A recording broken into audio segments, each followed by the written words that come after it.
warahmatullahi wabarakatuh. Perkenalkan, nama saya Oven Wandari, saya dari kelas MBS 2B, NIM-nya 12405193073. Baik, di sini saya akan menjelaskan sedikit tentang pasar pesaing tidak sempurna dan pasar tenaga kerja. Pasar pesaing tidak sempurna adalah pasar di mana penjual dan pembelinya itu sangat banyak dan produksi atau barangnya itu sama jenisnya. Namun di sisi lain dapat dijelaskan bahwa pasar pesaing tidak sempurna adalah pasar di mana penjual dan pembelinya itu dapat memengaruhi harga pasar tersebut.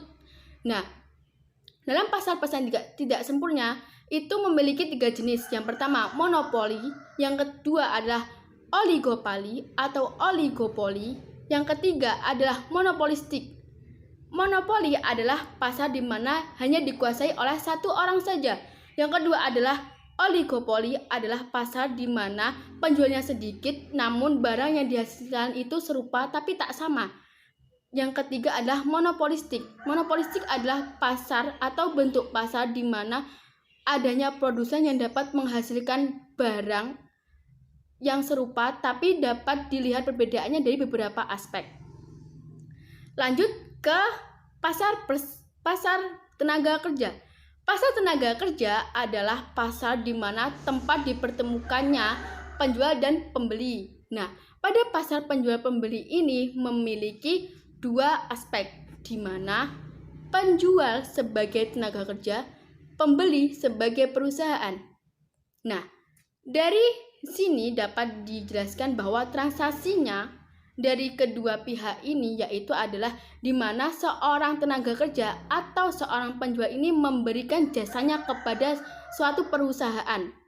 Nah, dari situ perusahaan ini memberikan sebuah upah untuk upah dari jasa yang telah diberikan kepada perusahaannya itu tadi. Terus ada soal di mana bagaimana jika suatu negara yang kekurangan yang namanya tenaga kerja. Nah, kalau negara yang kekurangan tenaga kerja, pastinya negara tersebut akan kekurangan yang namanya SDM atau sumber daya manusia.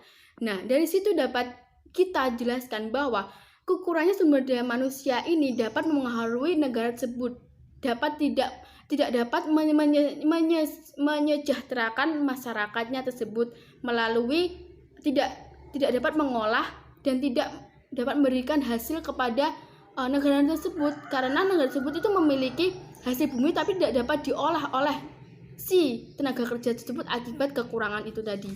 Baik, di sini saya akan melihat sebuah grafik. Grafiknya penawaran dan permintaan, di mana penawaran dan permintaan itu di sini dapat kita lihat yaitu semuanya di sini adalah upah dan di sini adalah yang ditawarkan. Namun di sini adalah suatu harga pasnya lah.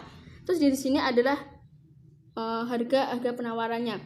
Jadi semuanya perusahaan menawarkan harga seperti semuanya tenaga kerja menawarkan seperti ini. Namun perusahaan dapat memberikan yang namanya upah seperti di bawah 50 juta tersebut. Terus mungkin ini yang dapat saya jelaskan tentang grafik penawaran dan permintaan. Sekian dari saya. Jika ada kurang lebihnya saya mohon maaf. Nun wa qalami wa mayasurun fastabiqul khairat. Wassalamualaikum warahmatullahi wabarakatuh. See you.